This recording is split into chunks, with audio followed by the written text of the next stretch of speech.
Well, preseason began this week for all 30 Major League Soccer teams, including New York City FC. They're in Santa Barbara. There are two absences that we'll talk about. And beyond, the preseason roster was released. So that's what we're going to focus on. And just talk a little bit about my journey as well. Happy to have you with us on NYCFC Views Live. Turn up your volume. Because you're about to listen to The Sick Podcast. NYCFC Views. Collins approaches the shot, and New York City wins the first MLS Cup on their first try, and they're going crazy. Tiene tiro y gol! ¡Gol! New York City es el campeón de Major League Soccer! The sickest New York City FC podcast. It's gonna be sick. Well, everybody. There's Roberto Abramowitz right across the George Washington Bridge on the New York side. And I'm somewhere across London Bridge on the East London side. And Roberto, how are you? How's your week? I'm doing fine. All is good. Hanging out over here at home. Actually, was hanging with Eddie today, just watching Hawkeye again. And we're just having some fun. This is zoned out. Yeah, this is what glad happened. to see you. I mean, I expected you to be asleep. This is way past your bedtime, plus you're old. I mean, it's like, what is going on? Well, I did a hit for SiriusXM on I think it was like my first night here, and I was at 12:45 a.m. here. But I just got here, so I'm still on East Coast time. But now I've started to be more in that. So it's 5 hours ahead here. So yes, it's a little past 11 p.m. But I'm fine. It's not as bad as I thought. No. That's why I want to do 6 instead of 7 Eastern, because then it's starting to get a little late. Well, let me just tell you, we got a bunch to go over, but I would like to share a little bit about the trip. It's been cool just to, for a number of reasons. And I told the story last week. I mean, it's ironic sort of why I'm here, but I was going to come anyway. Is that my friend who was an assistant at West Ham under Julian Lopetegui, well, they got the sack about 4 days before I was coming at West Ham. But I went to the West Ham Fulham match. Then Graham Potter gets the win. So he gets his first win as the new coach. I met with my friend Edu Rubio. He's fine. Everything's going to be okay. And but it's tough. He's got, he was thinking of buying a house with his new wife. I think they're still going to, because he just wants to have a home in London.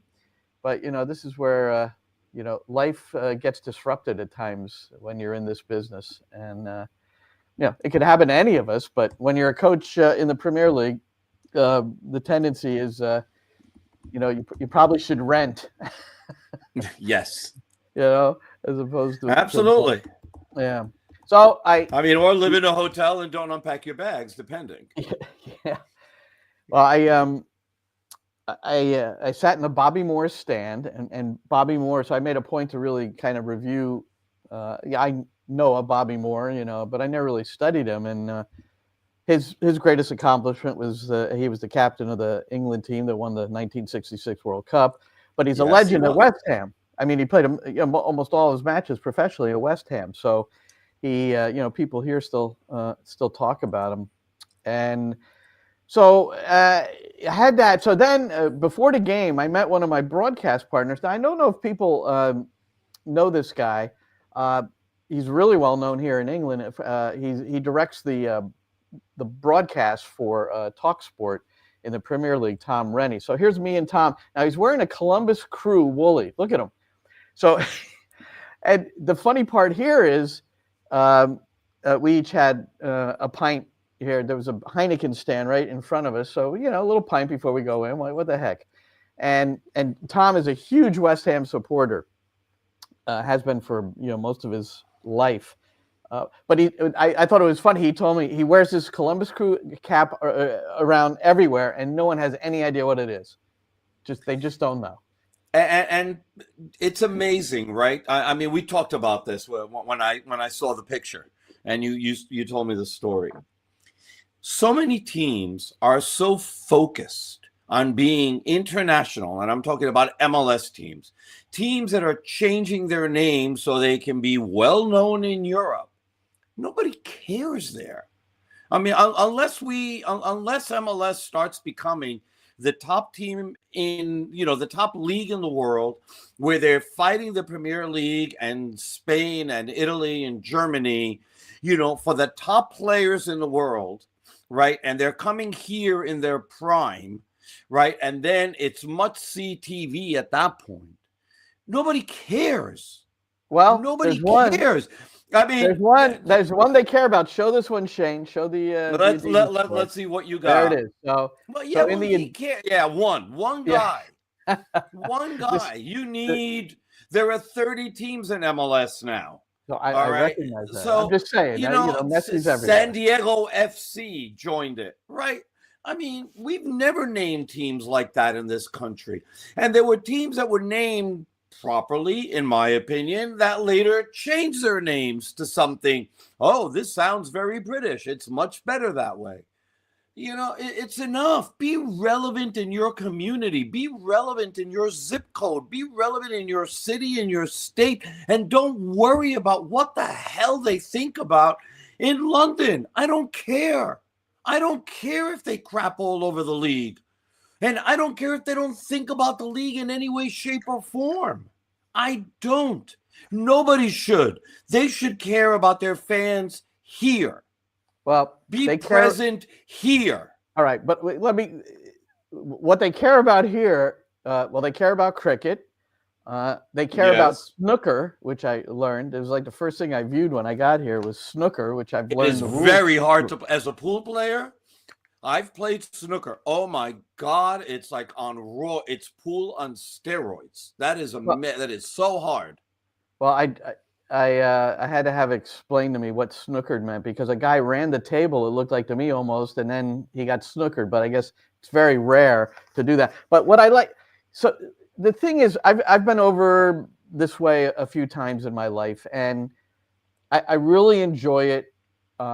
For many reasons, but one of the massive reasons is, first, and I'm happy to report that all the newspapers are the regular size. They're complete, it's not like our U.S. newspapers now that are shrunk and don't have as much information. And these writers... Is that a tabloid, or is that the Guardian? And then I bought them all. The Daily Mail. You bought the Daily Mail? God. Well, the writer of the article of the game I went to, it was fantastic. And then the Times is a little less tabloidy. But that's the other point too, is that these sports writers, these soccer writers are, it's just it flows the way they describe goals. It's just such an art form. And then it is. And it's just the whole, everywhere you go. Honestly, if you're overhearing conversation or something, it's always about football. I mean, I haven't heard I think in the Times of London, when you peruse the Times of London, let me know if you run into the byline of my friend and ex-roommate, Sue Mott. Sue Mott. Yes. All right. Well, huge Arsenal supporter, by the way. I'm going to bring these home, because I'm actually going to incorporate some of how they flow with their writing. I might put it into my commentary somehow, Oh, goodness. We'll see. You're really, you might as well just get a top hat while you're at it. It's a matter of studying. It's studying, Roberto. It's studying and always trying to get better. So it's West Ham Fulham first, which, to be honest with you, was kind of a crap I have questions game. about that, by the way. I have questions. And then it was Newcastle Wolves. So I took a 3-hour train north to Newcastle. That is awesome. That was it was so, and where I sat, I think I sent you a picture. I mean, it was like at Red Bull Arena. So if anybody's been to Red Bull Arena, they see where the media sits. It's like right next to the It's not called that field anymore. I know you've been away for a while. That's all right. Red Bull Arena does no longer exist. Everybody understands. Stadium. Okay. Everybody understands where I meant. I'm just trying to give a picture to people as to how close I was to this Premier League match, and the pace and power, precision necessary to play in this league was right in front of me. I've seen a lot of Premier League games over the years, but never this close. It was really, and then Miggy Almiron. So Shane showed this picture of him warming up. I thought this was, important to at least note, because now there's reports, I think Bogert was the first one, that Almiron may be coming back to Atlanta, which is very interesting. And Charlotte you're in England. You should have said he's coming home. unlike the World Cup. John Rojas sent me how to ask him in Spanish if he's coming back to Atlanta, and but I didn't see him in the it's one of these lines that come out, and I never saw him. I know. So I can do that. I'm sure he speaks English by now. After 2 years in Atlanta, and what is it, 3 years, 4 years that he's been in Newcastle? West Ham. I went to the West Ham Academy game tonight. U23, U21s. That was out at the training facility, because I was looking for more soccer, and this is what I came up with. It was fun, man. It was really some high level stuff. I not anybody I would scout for New York City FC. I wouldn't push any of the players I saw forward to David Lee, but it was good. It was pretty high level. And then tomorrow, West Ham Crystal Palace, and then I come home Sunday. So that is awesome. So let me ask you questions now. Yeah. Okay. So when West Ham got Olympic Stadium, Tottenham Hotspur was trying to weasel in there and try to get the stadium out from under them. Obviously, West Ham prevailed, got the stadium, and then Spurs built their own stadium, which is state of the art and is just absolutely brilliant. But one of the criticisms of the stadium, and now you're going to tell me, is the distance of the field from the stands, because they have a track around it, or at least they did, because it was an Olympic stadium. So how did they resolve that, and how far is it? I mean, and we should know far broadcasting from Yankee Stadium and Citi Field. It's less intimate than it could be, and I asked somebody about that. And apparently, it's not owned. The stadium is not owned by West Ham. It's owned by the city. So therefore, they're leasing it. They've got some one of these 99-year leases or something. But because of the way this thing is leased, and because it's an Olympic stadium, they still run a track. They'll run at least 1 or 2 track and field events a year. It's kind of required by the city to maintain it as an Olympic stadium, even though it's now called London Stadium. So that's unless they buy it, that track will always be there. Okay, but also, and you should know this, I don't know if you remember it, Major League Baseball played games in London, and that's where they played the games. Oh, wow. I had forgotten that. Well, you could tell that it could happen. It's a big old place, 62,000, and it was packed. And the one thing I already knew this coming in, but I was reminded of it, is that both these teams play Beatles songs after victories. West Ham plays "Twist and Shout," and Newcastle plays "Hey Jude."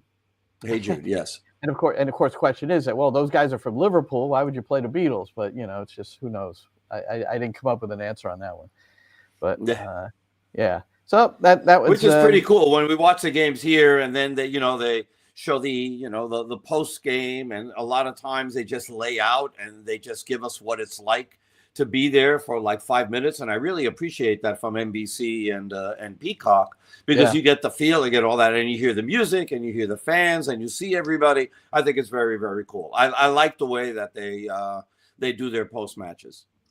And final note, for those who enjoy watching the Premier League or just watching soccer, Newcastle, I wrote to every coaching friend I knew and said, you need to study their 4-3-3. That was the other thing about being that close and being in person. The midfield rotation, it was just exceptional. And they had Wolves, and they're not a bad side, but they had Wolves chasing a lot, and it was just really remarkable to watch close up. So, if there's any coaches in the audience tonight, then check Newcastle out. Record them and watch it really closely. It's pretty interesting. All right, so the preseason rosters came out, so we're focused on New York City FC. Although FC Cincinnati earlier today, I saw Lucho Acosta, Luca Orajano, and Yuya Kubo. Now, those three had not yet arrived, and they were unexcused absences. So now I just saw something just before I came on Twitter that Orajano arrived like a couple of hours ago, so he is in camp. But okay, well, that's good news for them. So Pat and Noonan Kubo said better he's be there. I love Kubo. Yeah. Well, it just Pat Noonan, the head coach, said he's disappointed. So obviously that they're unexcused. For New York City, when we saw the roster, I remember texting you because I was here and I was quite in tune just to see if there was any glaring omissions, and there weren't. And then the club explained that Christian McFarlane is not there because he is negotiating a possible transfer. I suppose, is it safe to assume that's Manchester City? Yes, it is. Okay. And then the other one, Jovan Mijatovic, the teenager who played very little last year, the striker, the club put in their press release, is currently in Europe completing a training stint. And of course, there's been a lot of talk that he's looking for a loan in Europe. And maybe they're still seeking it. Maybe he's trying out. Maybe he's showing his wares to somebody to see if they want to take him. I guess he doesn't want to be here. So be it. So New York City needs to go find another striker. Yeah. Well, Monsef Bakrar is in camp. We've seen pictures of him. Now, we have not seen any photographs or pictures or video of the new head coach. So we can only assume, because we have not been notified one way or the other, we can only assume that Pascal Janssen is still maybe in the visa process before he can start working in the day-to-day environment. Right, and that normally takes some time. I remember the same thing happened with Dome when he came in, right? And Nick, and it was all all those things take time. So just a little bit of patience, and they'll be there in time. I'm sure he's watching every practice via computer, and he's getting videos, and but what we don't know, and we'd love to know, is who's running practice in the interim. So it'll be I would say Mehdi Beloushi. If I would guess, Mehdi Belushi's the lead. Leon Hapgood is back. We've seen pictures of him, and he's confirmed to me that he's back. And Rob Artugian has to be there as well. Yeah, so I think that triumvirate. What we don't know until the actual staff is announced, we don't know what level of the support staff, the performance, analytics, all great guys, so on the athletic training side as well, great guys and great gals who are part of all this. So we'll see, and in time we'll have a clearer picture of that too. So, and they're in Santa Barbara, California, which is very far north, or enough far north of LA, where they're not being affected by all the wildfires. And our heart goes out to everybody in LA. We have people that we know that have lost homes there, and even the people that we don't know that have, and we feel terrible for everybody. I've tried to cooperate financially and in other ways, bringing awareness to what's going on over there. I'm sure you have as well. So our heart goes out to everybody out there, and we wish, that everything gets resolved pretty quickly.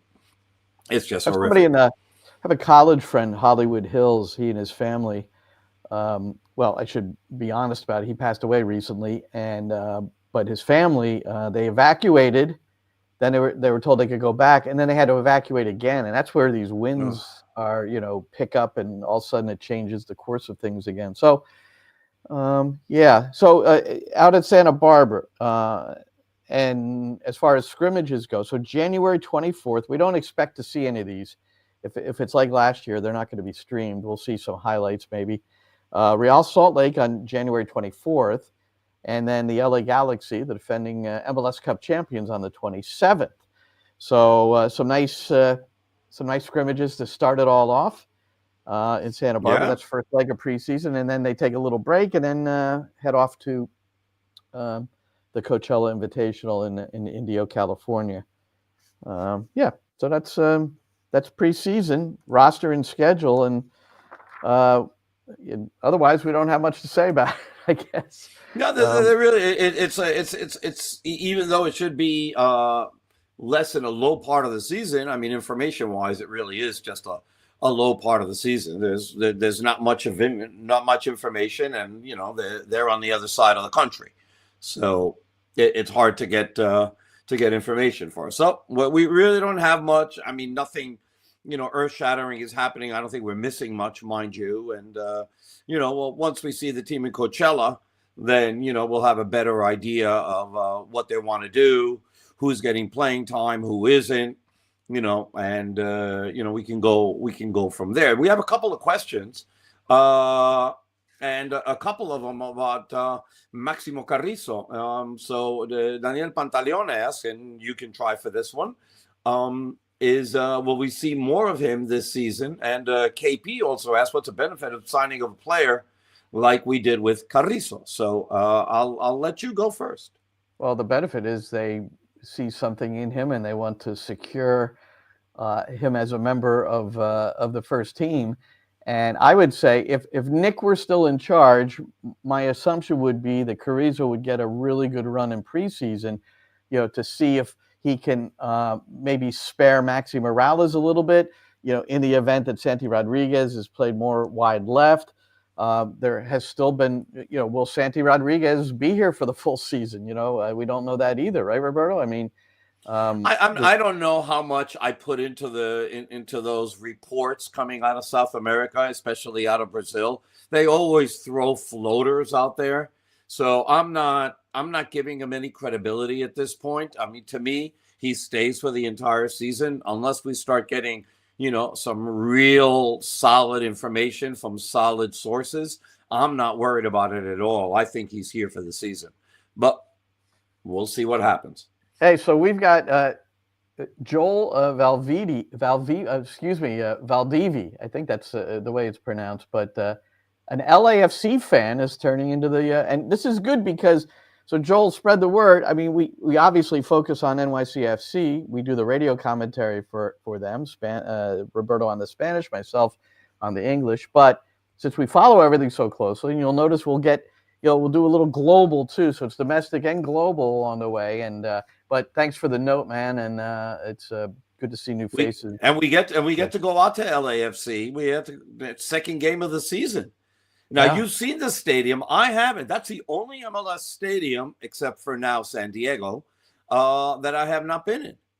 So second game excited. Of the year. Oh, you'll like it. Yeah, it's well, it depends where they put us. If they I think we should write them today to see if they've got a spot for us. So I think you that's your I think I told you due to circumstances, I can't remember the exact circumstances, but Ian Joy.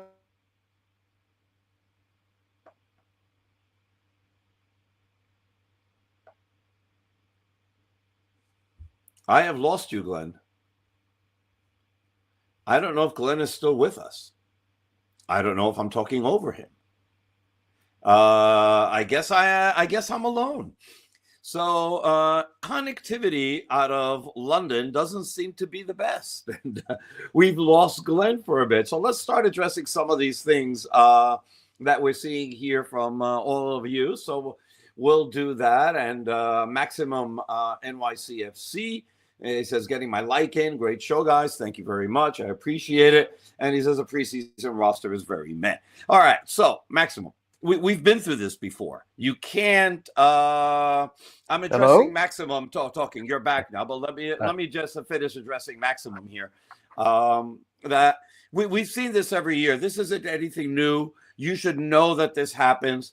And at the end of the day, once the season gets going, it doesn't really matter that much most of the time, although we can make an argument that some early season results that may have come from not having a lot of, the entire roster together has affected, where it finishes in the standings. But we know how this works, and there's always people coming in during preseason and sometimes after preseason. So this isn't the way the final team is going to look, although you look at the roster and you will see, you can pretty much figure out that the same starting 11 minus James Sands is pretty much what the team is going to roll out, come game 1, February 22nd, down in Fort Lauderdale. So I think you'll like this, Roberto. I'm going to put up not quite yet, Shane. And I stole this off of Reddit. Now sometimes I see things in Reddit and I'll just click on it because, well, what is that? A guy named Brandon Liss from Total Football Analytics. When Pascal Janssen was at AZ Alkmaar, he analyzed some things tactically, and I'm going to both read and I'm going to show you a picture. So now, Shane, you can put up the first one, which is, yes, that's it.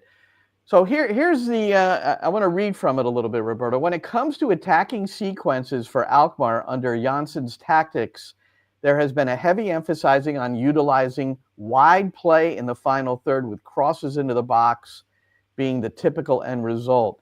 Now, this was back in his first year with Alkmaar, second year rather, and they had attempted the third most crosses in the league and had averaged nearly 17 per 90 minutes. But the most important statistical figure was the accuracy. And this sounds pretty good. 41% of the attempted crosses were successful, which was the best in Eredivisie, the Dutch league.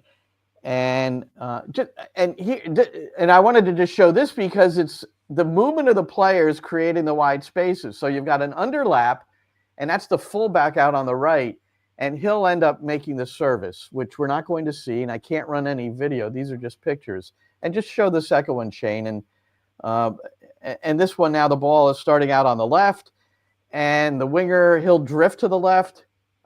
His name is Carlson. And now the ball is played back to the central defender who's circled. He's to the far right of the screen. And then you've got these off-ball runs to draw defenders just so they can get the ball wide to the opposite side and get a service across. So I just thought it was interesting to present. That's good enough, Shane. The question is, Roberto, who are you crossing to? Well, who's crossing? I think we know who is. But who are you crossing to? That's the issue. That's going to convert it. And New York City was 15th in the league. So I went back, 15th in the league with 27% of crosses successful. So 15th is kind of middle of the pack. So it's not that awful. But we do know there were a lot of goals that didn't find the back of the net. Despite there was a lot of goal possibilities. So I was exactly what I was thinking of, Glenn. So did he use that tactic because of who he had on the team and who his center forward was, and that becomes the best way to be able to attack the opponent because the center forward is good in the area, in small spaces, in the air, that sort of thing, right?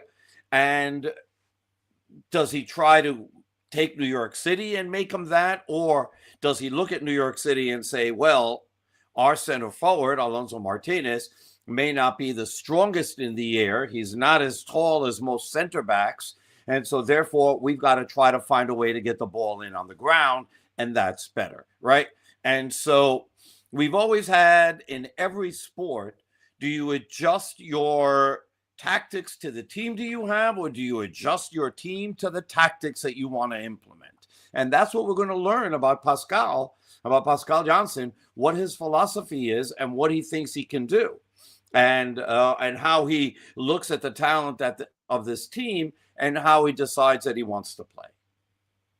Well, it looks like the fullbacks are often involved in providing this service, so that's the onus initially on Kevin O'Toole on one side and Tavon Gray and Micha Ilinic on the other. They're all in camp, and it's well, look, from that standpoint, it's really, we're all curious as to how the approach will be and how will it look?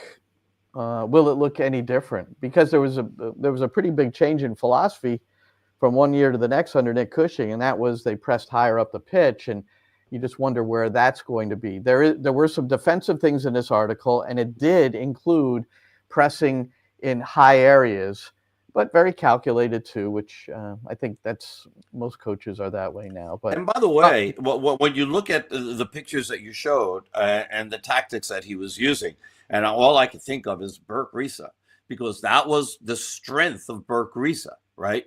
being able to switch that ball with a left foot, which is why you wanted a left-footed central defender, and be able to switch that ball to the right side, and that was his main strength. So we will probably, depending on the game, absolutely see that. If they're looking for a goal and, they're going to start pumping balls into the box and, Bakrar is going to be there or somebody else, or they'll throw Keaton Parks further forward and Andres Perea further forward, guys that have height, then you might start seeing stuff like that. So it's good to see, and it gives us a chance to be able to speak to him and see about his tactics and what he feels that he's going to be able to do with this team. Well, he's got to figure out who the six is going to be. So James Sands is gone. James Sands has made his Bundesliga debut, came in as a late substitute in a game recently. There was an article in The Athletic, which they apparently had a chance to sit down with him, and the title of the article was, "He wants to emulate Rodri." Well, that's pretty good. That would be a good emulation. You mean he wants to be hurt and miss the rest of the season? Well, hopefully not.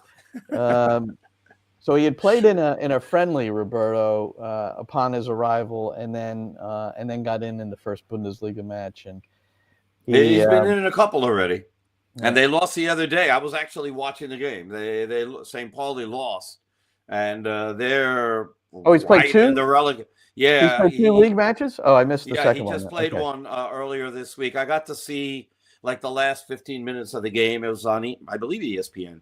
So ESPN Plus. I got to see it. I got to Plus see carries all those games. Yeah. So saw that. The atmosphere is amazing, by the way. Oh my goodness, is the atmosphere? It was just crazy, and they wound up losing to the last place. I believe they lose to the last place team. They lost 1-0, and I believe they did. Yeah, but the atmosphere. Oh my goodness, the German league is just so much fun. So much fun. There's a lot to learn. I mean, MLS wants to emulate something. Emulate those atmospheres in Germany. Oh, yeah. Goodness gracious. That is fun. You mentioned Burke Reese at left center back and with the left peg and, his strength there. I might not have ever seen this, or at least ever knew that it was like this. Newcastle started two center backs, and it's their regular guys, and they're both left-footed. I haven't seen that very often, or if at all, in my coaching career or observing the game. Two left-footed central defenders in a back four. I don't know. Maybe I'm overstating it. Cool. I don't remember ever seeing that. I thought it was unusual. It probably is. I mean, there are more right-footed players than there are left-footed players. So, yeah, that would seem to be unusual. I mean, we've seen two right-footed players. I mean, New York City did it. Oh, a lot. Whenever Risa wasn't playing. Yeah. Yeah, but that happens a lot. I don't think we see two left-footed, but because usually you're looking for that balance anyway. It happened a while ago, but Maxi Morales, since our last NYCFC Views Live, he re-signed with the club as we expected, and plus some homegrowns: Prince Amponsa, a defender, and Jacob Arayave, a midfielder, who, they might give him a run, whether he's ready or not, because the midfield is not. Like I said, the number 6 it's a pretty vital decision here. You could just say, well, Justin Hack could plug. He's the most like for like. Andres Perea is an 8. He's not a 6. So, and if Hack for some reason it fits your plans as a central defender, then I think they're really. There's a midfielder that needs to be obtained, in my opinion. That's a position of need for depth. If you're going to, because he's the real 6, right? Because both Keaton Parks and Perea, as you say, are both really 8s. And I think, Keaton can play the 6. He's done it. But your only real legitimate 6 right now is Justin Hack. So maybe you play 4-3-3 and you don't worry about a 6. No, and I'll tell you, when I talked about Newcastle, the one thing that was very impressive, it was 3 players in the middle who had a lot of similar characteristics in their rotation. One guy, the Italian Tonali, he was more the holder, but he got forward, and they just played off each other so well. So yes, if Parks, Perea, and Maxi Morales playing there together. I mean, that can work. That can work, but it's not the same blend. I mean, it's nice to have 3 players that can cover that spot if necessary. But No, absolutely. rotation comes in. So let's go through the roster. I mean, there's some, there's some new faces in here. Matt Freese obviously is going to be the starting goalie, and right now he's with the U.S. national team. We'll see if he gets a cup of coffee with Mauricio Pochettino. We'll talk about that later. It's nice that New York City let him go. Did you see the Seattle back Jackson Reagan? He publicly quoted just how disappointed he was that Brian Schmetzer didn't let him go. How about that? I mean, they have a Champions League game, but that was unusual to me. But go ahead. I'm just saying it's. I think MLS coaches should release their players that have opportunities, especially for the first time, or first time under the auspices of Mauricio Pochettino. And I agree. I fully agree. But anyway, go ahead. Okay, so Alex Rando coming back. Greg, I'm gonna blow this until I get it right. Ranjitsingh is. Oh, this is the backup. They just acquired him. He was the backup. Yes, they did. Tomás Romero and Anthony Suarez. So Anthony Suarez is an academy player. The defenders, Prince Ponsa, Drew Baera, Nicolás Caballo, Tavon Gray, Mitja Ilinic, Thiago Martins, Max Murray, who is a super draft selection, Kevin O'Toole, Burke Risa, and Strainia Tanasiewicz. In the midfield, Jacob Arroyave, Máximo Carrizo, Justin Hack, Colin McCamey, I guess that is, McCamey. He's a super draft selection. Peter Molinari, who is an academy player. Maxi Morales, Keaton Parks, Andres Perea, Santiago Rodriguez, Johnny Shore, who they think highly of, and Hannes Wolf. And then the forwards, Munsif Bakrar, Julian Fernandez, Malachi Jones, Alonso Martinez, Agustin Ojeda, Seymour Reed, who's an academy player, and Zinedine Yanez. So that's the roster for now. And as we said, no Jovan Mijatovic, who looks to be, not coming back. Does he keep Raquinho, or did he leave Raquinho with the team? I don't know if Raquinho is going to make a return. I still have some cards. I don't know if anybody wants. There'll be collector's items at some point, I suppose. But I didn't get mine yet, by the way. Well, you have. They're always in my bag. I just keep them just in case somebody wants to bribe me. Are you like signing them as like a self-portrait or something like that? No, I don't. I just ordered a bunch of them now. There's a few left. You'll get all my broadcast boys will get their Raquinho cards if they want them. So I have something that's very cool, which is my Maxi Morales Spider-Man. This is very, very cool. I have that. That's right here. And then Brenda got this for me in Brazil, in Sao Paulo, which is an old it's that's supposed to be Pele? I believe Pele, but yes. Oh. It's very cool. That's very cool. I have this right here. That's very cool. I was going to say from that list, the 2 names that stick out to me outside of Carrizo, who one day are going to be playing first team MLS football somewhere, and hopefully the New York City FC, Drew Baera and Johnny Shore. Those are the guys that were really in talking to Matt, their coach on the MLS Next Pro level and academy level, and talking to Nick. I mean, it was just, these are the guys that are going to be pro ready at some point, I think, and, that would be, and both in areas where, there's a need too. So, although Bayer is a right back, so you've got Ilinic and Gray right now. So it's the left back. It's that side of the pitch that right now you only got Kevin, and because McFarlane's not there. Are you Googling something? Yeah. What do you want to know? I did for a second. All right, maybe I know. Just in case it comes up. Okay. Just to All be right. ready for you. All right, Already good. somebody wants a Raquinho card. So there we go. Oh, really? Masoud Chaudhry Who wants a wants a Raquinho card? Raquinho card. All right. Here's what you do. How do we? I'm just going to send him one. Yeah, that's the easiest Put your thing. address. How did we do this last time? He can he can put his address here and we can copy it. Or if you don't want to do that public, maybe not the best thing to do. No, don't put your Glenn, what's address in there. Your address? I'll put your my email in. Where do I put my email? Oh, you can't do that.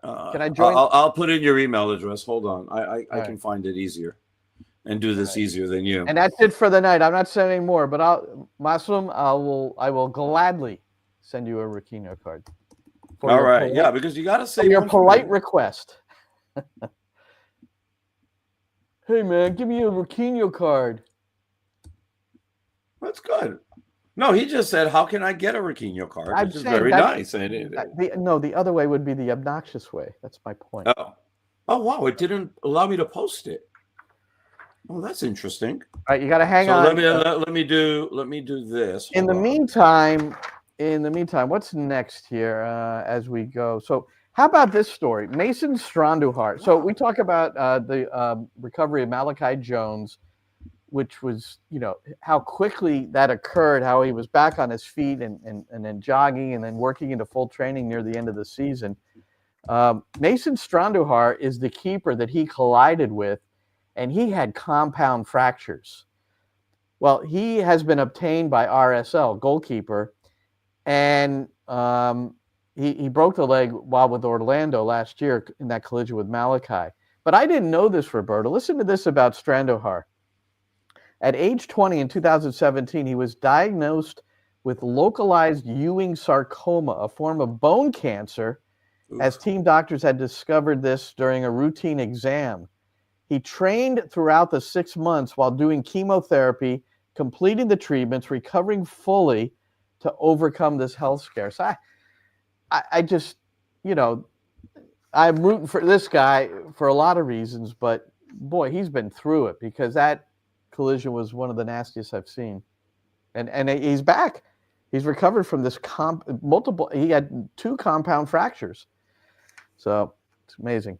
John Tolkien, everybody's favorite Red Bull fullback, has transferred to Holstein Kiel. Yeah, I like him. I like the fact that he liked, that conspiracy theory that the world is flat. He liked that post once a couple of years back. God. So he's an interesting fellow. Okay, I like him as a soccer player. Let me just. A lot of people like him. I'm just throwing that out there. Maybe he mishit it or something. Well, look, we are ready. I mean, we have Kyrie Irving believing this stuff, for crying out loud. Yeah, well, if we don't, by the way, if we don't hear from him, right? If he gets better, you could always say that he fell off the face of the earth. Exactly. Well, I'm sure he's very careful when he's driving out towards California, man. Oh God! All right, let's kick it around. There's a few other things here.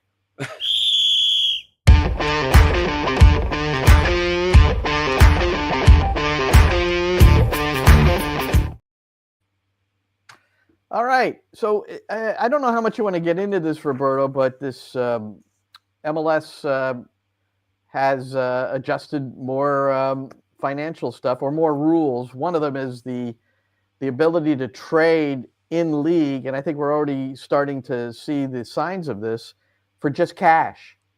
Yeah. And instead of just GAM, and it just makes the transaction more fluid. I don't understand it 100% yet. I'll be interested to see how it all works. Hopefully we get a chance to talk to David Lee about it a little bit. Clubs can acquire 2 per season, straight up cash trades, and sell 2 per season. And clubs could still make trades with GAM, in an unlimited way. So it's there's a little more flexibility here, which is what the sporting directors are all seeking at all times. And then the other interesting thing and by the way, the players get 10%, so good for them. Yeah, nice work. Yes. That's a good point. So now, are they going to be clamoring for more trades because they're going to get more on the other end? I don't know. It could be. I mean, Could be, 10% but I of mean, them- if you can transfer abroad, you should be able to transfer. So what happens is this: they've adjusted the rules again for a little bit to make it easier to be able to get more talent, which is good. But they keep on not wanting to address the elephant in the room, which is a salary cap, and do something major about that, especially as you continue to compete against teams, especially in Mexico, but also in the general area. And so, and now you've got teams in the World Club, you know, the World Cup this season, and you know, you're restricted by a salary cap where there's no other team in the competition that's restricted by a salary cap. And if things go sour, you know, with Inter Miami and not LAFC, the Seattle Sounders, you know, with this, then I wonder if that is going to agitate enough owners to say, hey, we really need to do something on this because we're freaking embarrassing ourselves in front of the rest of the world. All right. I'm sorry, I was skimming some of the other ones because I thought this homegrown was off-roster homegrown players are now eligible to appear in up to 6 MLS League matches, along with unlimited first-tier team appearances in cup competitions. I think this is pretty big. And Stephen Turnbull, he's the best example of this. Remember, he was with the MLS Next Pro team, and after the 4th call-up, because it's like a loan. So these loans, There's no loans anymore, right? There's no loans from your second team. And they're not calling it loans anymore. That's my understanding. But after the 4th time he came in, and they needed him because of injuries and things, they either had to sign him to a first-team contract or Release him.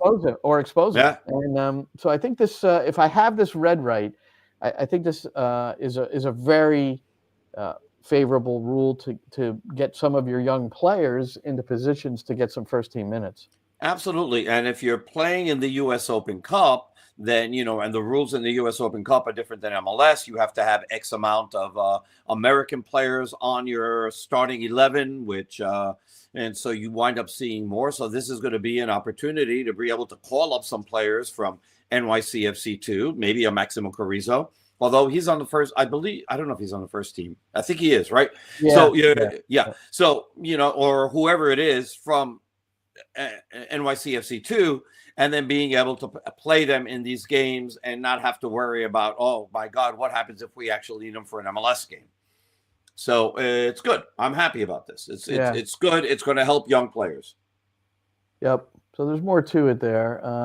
If you go on MLSsoccer.com, I just Googled MLS new rules because this happened while I was away, and I just didn't get into it as deeply as I might. But there's like 6 things, and I think it's worth a good read by everybody. So if you go to, and maybe we'll talk a little bit more about it next week. What else happened? Vancouver Whitecaps hired a coach, and it wasn't the guy Leon Hapgood worked with for years at Cavalry FC, Tommy Wheeldon, who we understood was a finalist. So I was wondering if he was going to. It wasn't Gio Savarese, who was shut out. What do you think of this, Roberto? He was shut all those vacancies, and Gio Savarese, he's pretty much a serial winner wherever he is. I found that shocking wouldn't be the right word because there's all kinds of things that go on, but it's pretty interesting that he didn't. And I know he was on interviews. He was a finalist or in the final 3 or brought in for interviews in multiple of those situations. And I think including ICFC. Yeah. Maybe not. Maybe we'll find out someday. But speaking of NYCFC, we heard that Efrain Juarez was interviewed, which was interesting. And then Efrain had a fallout after winning the double in Colombia, and he was released. They gave him. They said thank you. It is crazy. It is crazy. So he's going to be available to somebody. Gio is an absolute winner, as you said. Somebody's eventually going to hire him. We know Jim Curtin, he was very particular about what he wanted to do and why he wasn't hired, although he was a candidate for several jobs. So he had said he's prioritizing his family, didn't want to move. So, taking a wait and see posture on that. But, MLS teams now, and we got 30 of them, have become a little bit more trigger happy with their coaches. And so there will be job openings by May. Maybe. But yeah, I mean, if we go by the last 2 years, you're probably right. Unless everybody's win loss all the way down the row in our parity, sacred parity MLS. Supposed parity, because there are the haves and the have-nots even here. Speaking of the have-nots that are haves now, I really like what Bruce Arena is doing in San Jose. Jesus Ferreira is Seattle. So who did he get? Seattle and I forget the strikers they now. went shopping in Real Salt Lake. Some of this happened while I was gone. Jose Martinez, is that right? No, not no, Jose. Joseph. I mean Joseph Martinez. Excuse me, Joseph. No, Martinez. not Joseph. Not Joseph either. Now you made me forget who it was. Well, come on, man! You bring it up, you got to have some. I know, but I didn't have it in front of me, and you mentioned names, and all of a sudden I'm like, oh my god! All right. Yeah, I don't quite have the San Diego roster in my head yet. I've seen all the things happening. I'm sorry, but over here, sometimes the pints have gotten in the way, Roberto. That happens when you're in England. Well, Jose Martinez did sign, by the way. I didn't even know this. Oh, okay. Well, see, I had that. See, I I was aware enough to know. Yeah. And Chicho Arango, right? No. Chicho Arango, that's the guy. There we go. Yeah. Chicho Arango. That's the big one. So that's, here we go. I mean, if San Jose had massive difficulties on the attacking side, well, they had a lot of difficulties overall, but yeah. But man, this is and they're going to get fed in the middle too. I mean, this is it's going to be. Bruce Arena came in, and it's very simple. Bruce Arena, they said, "What, you want to hire me? Yeah, we want to hire you. All right, well, you got to up your budget, because I'm not coming here and playing under the budget restraints that San Jose historically has had. You're not doing that. I'm not doing that. I don't need to work for you. So if you want me, you're opening up the purses, just like he did in New England too. New England wasn't exactly a team that would spend a lot of money, but he got them to get players, Gustavo Bo among others, and if you want Bruce, you're spending, and it's good. It's right. USA, well, Bruce was the former U.S. men's national team coach, but now it's Pochettino. USA, Venezuela, tomorrow, 3 p.m. Eastern, 8 o'clock here in London. I don't know if the game's going to be on or not. I suppose there's a way to find it, but... well, you can watch it on the Max app as long as you have a VPN and point it towards your home in New Jersey. I may inquire later. I know you're the VPN man, and I am not. So, and a couple of players left camp early, including Tolkien, which it seemed obvious he was doing that because he needed to sign his contract with the new club in Germany. Yes. Yeah, but. So this camp is always domestic laden, except for the players who weren't permitted. God, I know that's crazy, right? It's a tough one. And Brian Schmetzer, I have a massive amount of respect for him, but maybe one day he'll talk about it. But club team comes first. Club is where you develop. Right. Club, we understand that, but boy, it's the kind of kid where. I don't know, when you get a chance to make a first impression to this coach and now maybe can subsequently get more call-ins because of your performance and your chance to play because all the European guys are not around. I don't know. It really, really rubs me the wrong way. I agree. I'm not you do what's right for the player. That's my way of looking at it. That's why I remember Curtin. All those he never held anybody back, man. They all, Yeah. and they just figured it out. And U.S. women, so they were forced. They were going to be in L.A. training their January camp, which was a pretty big deal because Emma Hayes has begun this future stars are calling. No, it's the future group. I can't remember exactly what she called, but she's bringing in a U23 side at the same time as she has the senior team, and they're going to be training side by side. I'm sure they'll have intra squads and things like that, so she can get a larger look at the pool. But that ended up getting moved to Florida. So what a logistical undertaking that, and I believe they started camp today in Florida. So, and they've got a couple of friendlies coming up too. So, look, under new coaches, we just will always be, I think, fascinated to see what's going on, and how it's all going to progress here for both those sides, right? Absolutely. I'm really looking forward to both. Obviously, we've already seen what Emma Hayes can do, and so we want to see now what Mauricio Pochettino is going to be able to do. And with this, the whole point of this camp is trying to identify young talent that's going to be able to compete. And the guy who I'm really looking forward to seeing is Diego Luna from Real Salt Lake. He's got massive talent, and I'm shocked and disappointed that he didn't make the Olympic team. I thought that was wrong. I've said it before. And I'm glad that Pochettino called him in here. And I hope that he puts on a show and that he makes it impossible for Pochettino to ever leave him off a roster. And I think he's that talented that he can do that. And, he plays mostly the left side, but he can play in so many different positions. But, if you want to move Pulisic to the middle, you can put him out there on the left, and he's gonna do great there. And you've got guys on the right with Wea and Sendejas, and then Reina can play either of all of those positions. So there's a lot of very flexible talent for Mauricio Pochettino. Let's watch these two games. Let's watch all these games closely and come back and have some opinions. And we've got a good stream of comments. So as we continue to grow our NYCFC Views Live, we would love for people to chime in with their opinions on, not just the New York City Football Club, but these other things we're talking about.